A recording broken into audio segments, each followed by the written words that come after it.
सब कुछ सही चल रहा था। रिदम अब रिद्धि से आराम से बात करता था और ज्यादातर उसके आसपास ही रहता था। कई दिन से दोनों काफी बिजी चल रहे थे। रिदम को एक डील के लिए ऑस्ट्रेलिया जाना था तो दोनों का वहां टाइम बीत जाता काम के लिए।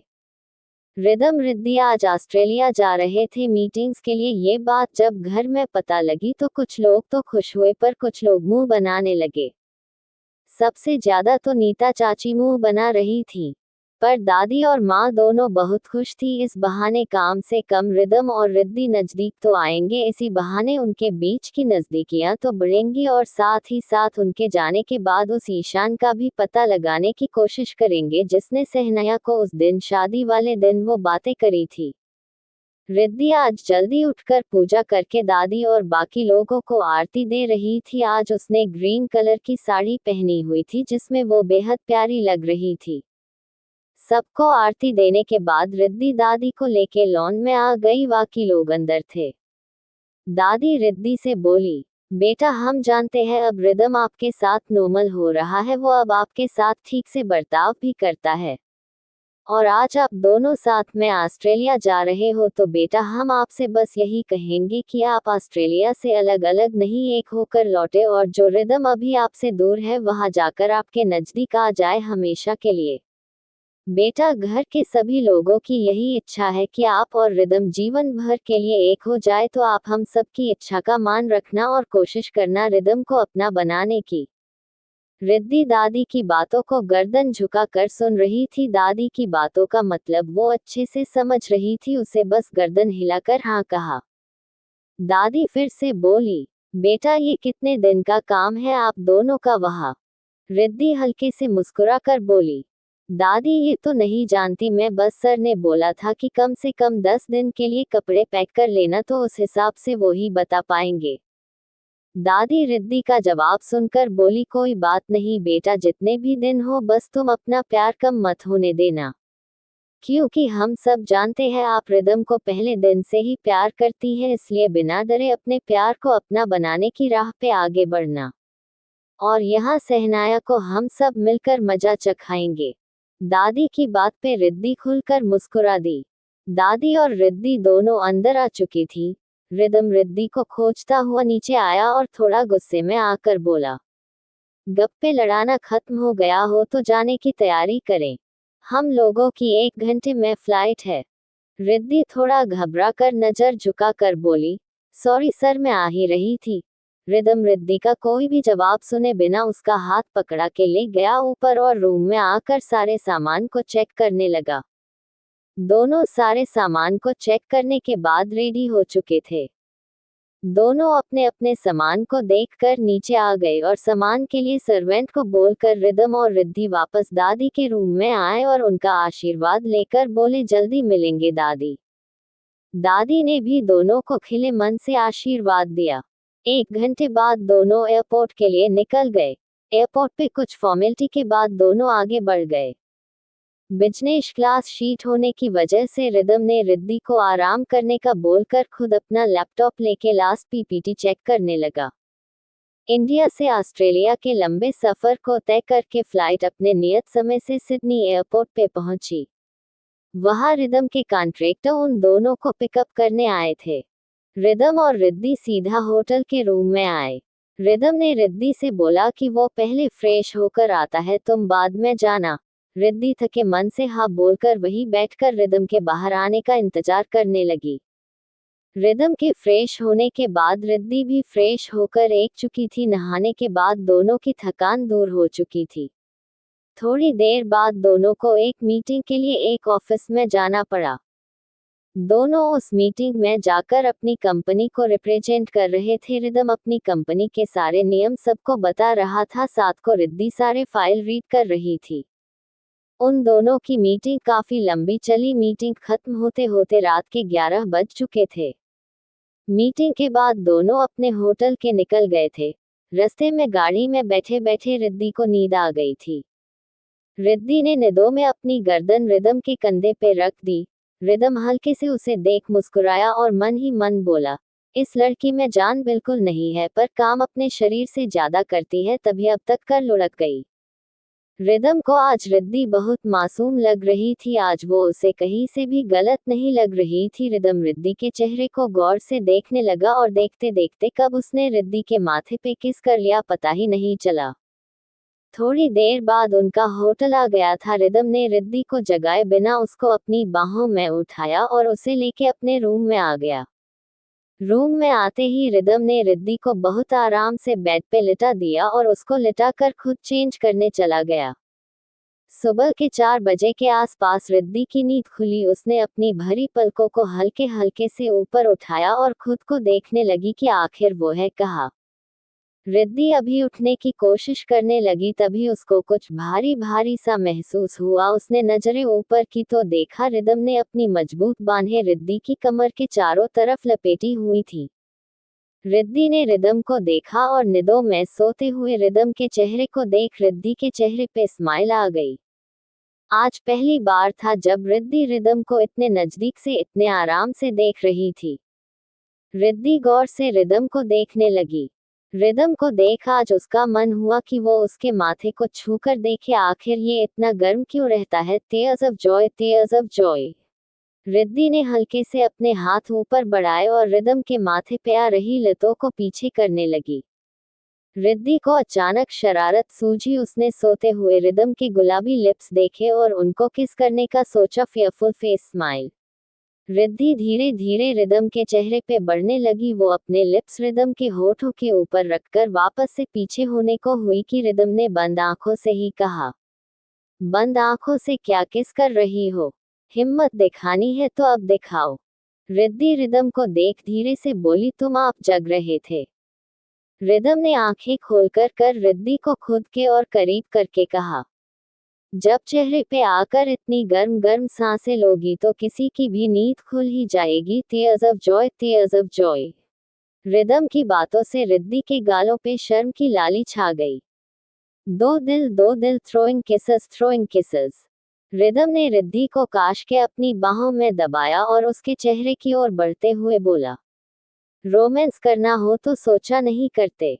रिदम ने आगे के वर्ड तो मुंह में ही रख लिए। वो रिद्धि के होठों की ओर तेजी से बढ़ा और अपने सख्त होंठों को रिद्धि के नाजुक से गुलाबी होंठों के ऊपर रख दिए। रिदम आधी नींद में आधे होश में फुल उत्साह और जुनून के साथ रिद्धि के होंठों को चूमने लगा। चुंबन का चिन्ह, चुंबन का चिन्ह, फायर फायर। रिदम का एक हाथ अब रिद्धि के बालों में था, दूसरा हाथ रिद्धि के पेट के ऊपर था।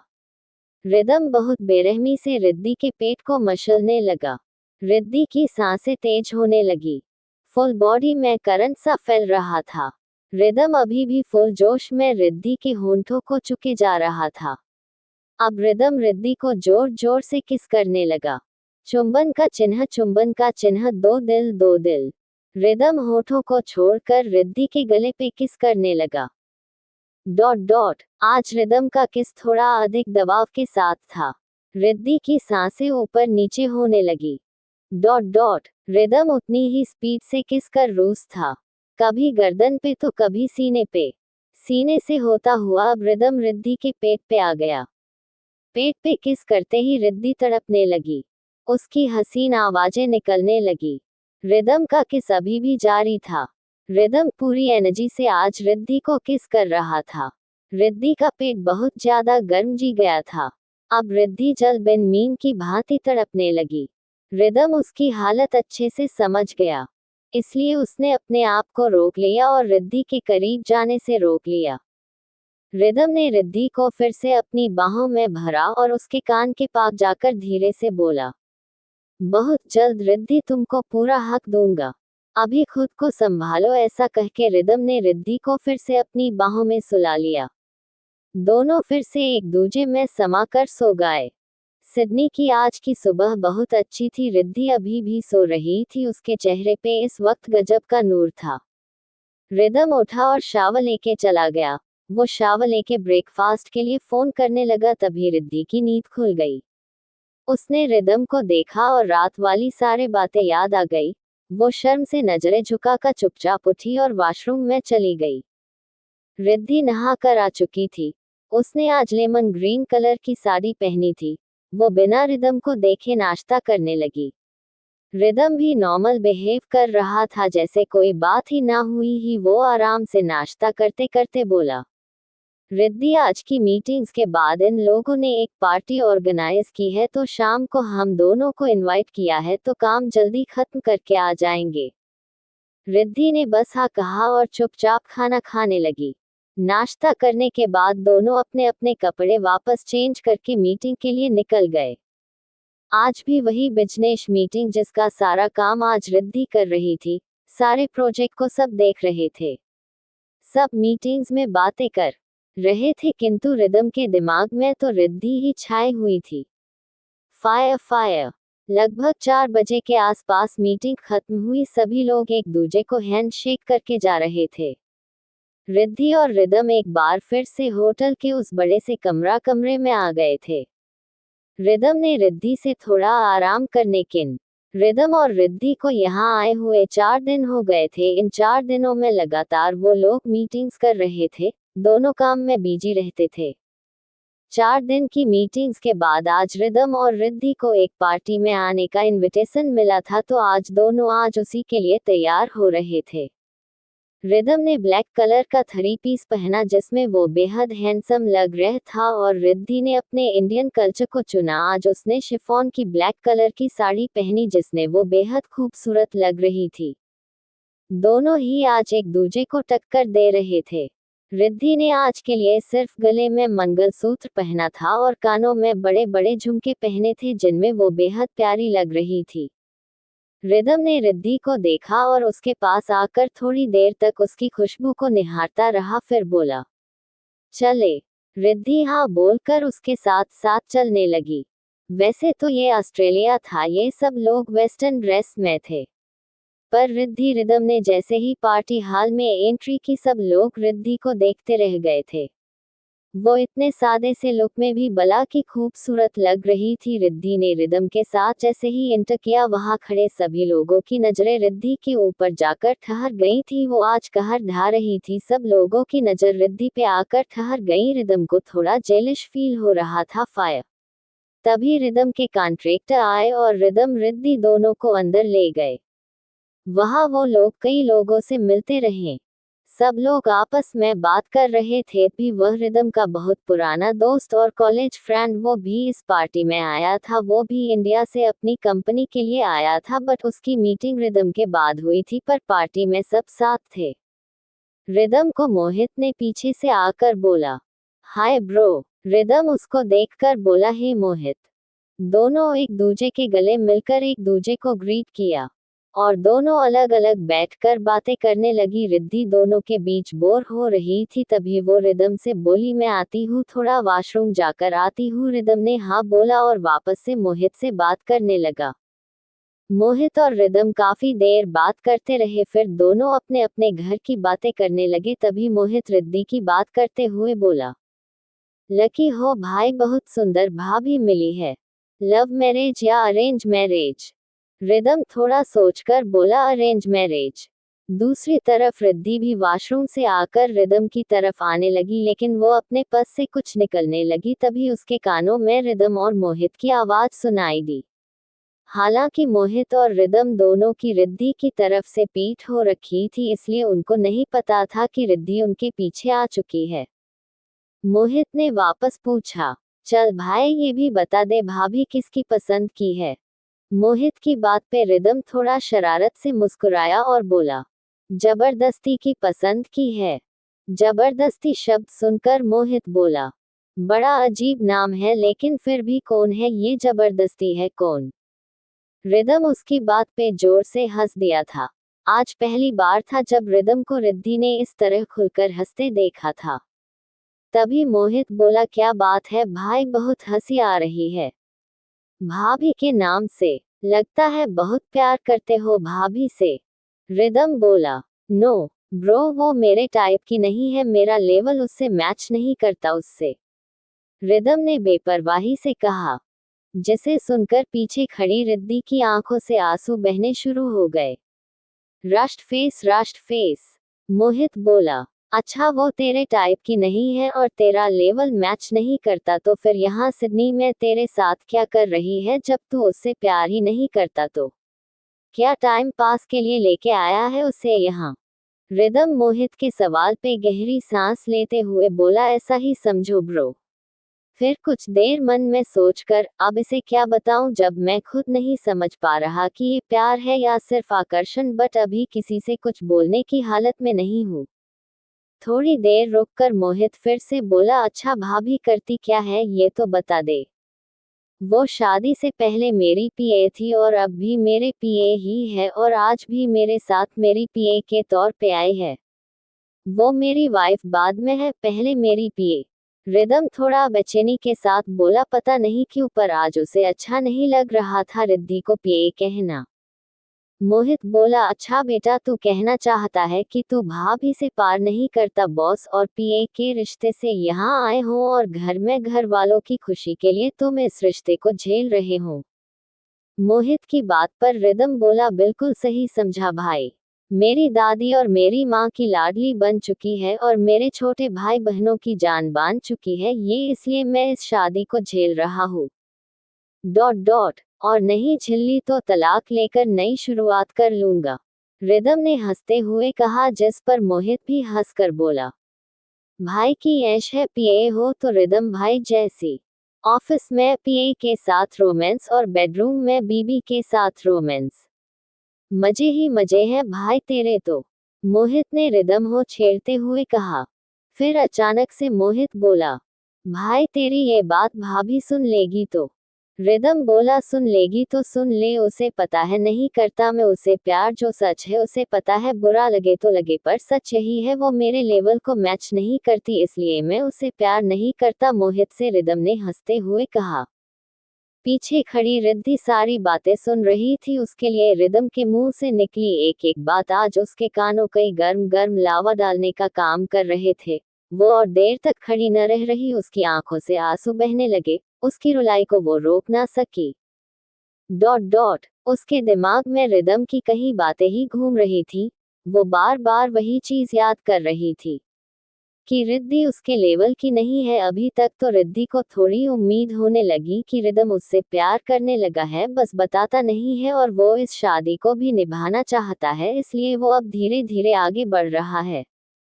पर रिदम की बातों ने उसके सारे भ्रम को तोड़ दिया। वो रिदम की बातों से आज तक इतनी आहत नहीं हुई जितना आज हुई। आज उसे खुद पे हंसी आ रही थी।